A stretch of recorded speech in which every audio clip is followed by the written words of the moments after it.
Dans une première série d'enseignements, nous avons cueilli les leçons de l'évangile de Saint Marc pour nous faire entrer dans cette dynamique de la résurrection de Jésus.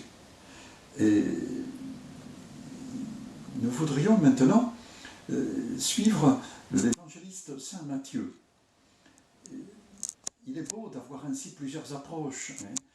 Quelquefois, il nous semblerait plus simple d'avoir un seul évangile, comme c'est d'ailleurs dans la mentalité, dans la tradition musulmane. Pour eux, les chrétiens sont des disciples de l'écrit, une religion du livre, et notre livre, c'est l'Injil, c'est l'évangile au singulier. Et nous en avons 4. Alors, c'est pas vrai, alors qu'est-ce qu'il faut choisir? Et ça nous dépasse tellement que nous avons besoin de plusieurs approches. Exactement comme pour raconter une histoire d'amour, que voulez-vous, il ne suffit pas d'un journaliste. Il faut vraiment entrer dans la dynamique des cœurs. Et donc nous allons retrouver ici, dans une présentation un peu différente, il y a quand même bien sûr, à travers les 4 récits, une fidélité fondamentale. Et la fidélité, c'est celle des femmes, c'est celle de Marie-Madeleine. Et nous allons retrouver ces saintes femmes que nous avons, comme dans Saint Marc d'ailleurs, d'abord au pied de la croix. Au pied de la croix, puis devant le tombeau. Elle regarde où on l'a placée. Ce sont les fidèles. Vous savez, les femmes, elles ne se contentent pas de « bon, ben c'est fini, il n'y a plus qu'à rentrer chez soi ». D'ailleurs, les apôtres avaient anticipé la fin, étaient rentrés chez eux avant même la mort de Jésus, avant même le procès pour la plupart. Et non, les femmes, elles restent, elles demeurent. Donc c'est vraiment la grande demande de Jésus, quand dans l'évangile de Jean, il nous parle après son dernier repas, il nous dit « Si vous demeurez en moi, que mes paroles demeurent en vous, alors vous connaîtrez une joie qui ne vous sera pas enlevée. » Il faut apprendre à demeurer. Nous sommes des impatients, nous voulons bouger. La femme demeure. Elle sait que pour porter la vie, il ne suffit pas d'une opération magique, il faut la laisser mûrir. Donc elles sont au pied de la croix, elles sont au tombeau, Marie de Magdala et l'autre Marie. Étant restées au tombeau, elles rentrent ensuite pour vivre le sabbat, on n'a pas le droit de sortir. Et puis après le jour du sabbat, comme le premier jour de la semaine commençait à poindre, Marie de Magdala et l'autre Marie, que nous avons laissé au sépulcre la veille au soir, vinrent visiter le sépulcre. Il est intéressant de noter que pour saint Matthieu, quand il dit quand le premier jour de la semaine commençait à poindre, il ne s'agit pas du petit matin, il s'agit vraiment de la première lueur qui suit le jour du sabbat. Et le sabbat commence quand la première étoile dans le ciel indique que ça y est, nous passons au jour suivant. Nous rappelons la première page de la Bible, le récit de création, en 7 jours, il y eut un soir, il y eut un matin, premier jour. Le jour commence le soir, en quelque sorte. Et pour nous, le jour de la résurrection commence avec la veillée pascale. Il commence dans la lumière de la nuit. Et la nuit va être vaincue. Nous n'attendons pas que la nuit soit finie. Nous discernons dans la nuit la lumière qui se lève. Et c'est ce que ces femmes devinent. Elles vont au tombeau dès que pointe le jour suivant. Donc aux premières étoiles du soir après le sabbat. Et en effet, elles témoignent qu'il s'agit bien d'une nouvelle création. Il y eut un soir, il y eut un matin. Et ce sera le premier jour. Ce sera en même temps le 8e, celui qui est après toute la semaine sainte, après la semaine de la Passion. Le 8e jour, c'est le jour d'éternité. Donc vraiment, pour entrer dans la grâce de ces récits, dans cette grâce vraiment d'une création nouvelle, nous voyons la joie même de Dieu qui est en train de dire « ça y est, ça marche ».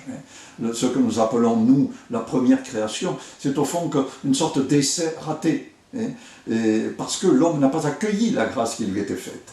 Mais voici que maintenant, l'homme jaillit de cette terre marquée par le péché, et il voit en face la partenaire de son amour, capable d'entrer dans la grâce du commencement. Laissons donc dans nos cœurs apparaître la lumière, au fond de nos nuits, de nos ténèbres, de nos inquiétudes et de nos peurs.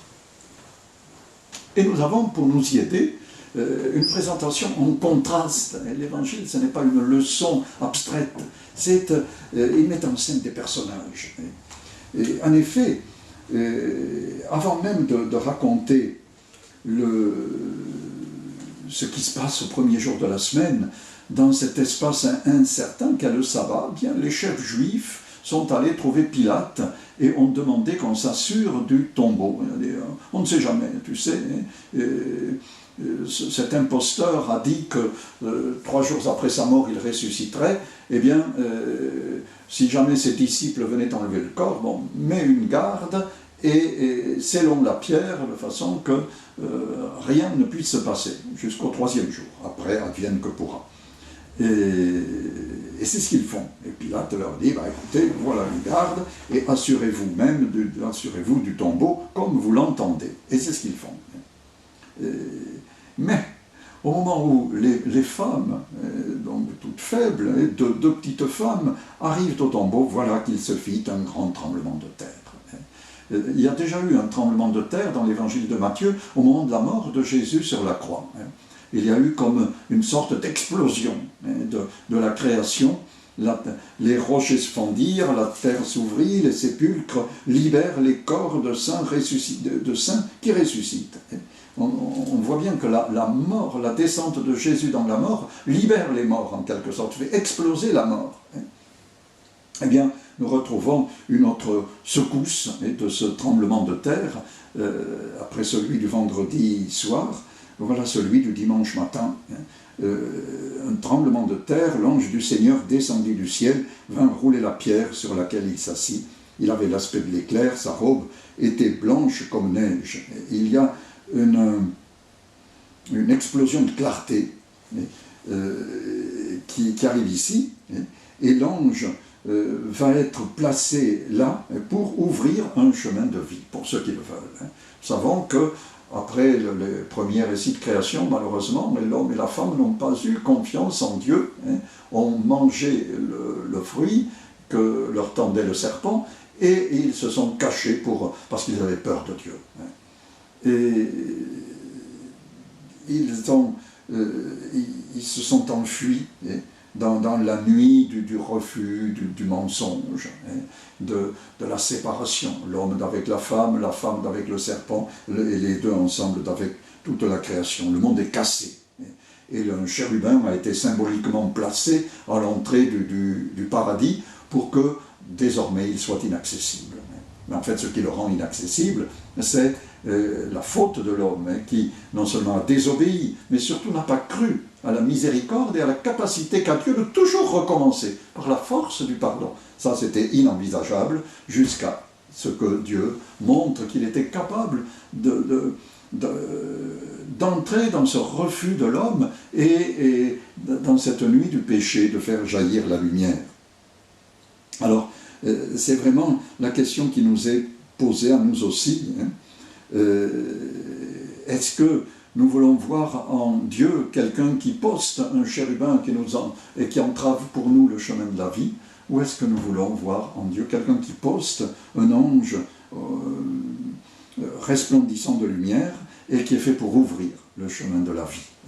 Nous avons donc à choisir entre le témoignage de ces deux petites femmes ou bien l'obstination des gardes et de ceux qui les ont mandatés, des chefs des prêtres, qui n'en veulent pas, qui ne veulent pas de la vie. Vous voyez, c'était comme un savant du XIXe siècle qui disait ce n'est pas parce que l'évangile est faux que je ne crois pas au miracle, mais c'est parce qu'il y a des miracles que je ne crois pas à l'évangile. Incapable d'accueillir la nouveauté, incapable d'avoir un cœur qui s'étonne, incapable d'avoir un cœur qui fasse le pari de la vie. Eh bien, la question qui nous est posée, nous aussi, dans cette clarté de Pâques, est-ce que je veux croire que la vie est plus forte que la mort, qu'il est au cœur de toutes ces ténèbres qui m'environnent et qui quelquefois pénètrent mon cœur, qu'il est un ange qui m'ouvre le chemin de la vie.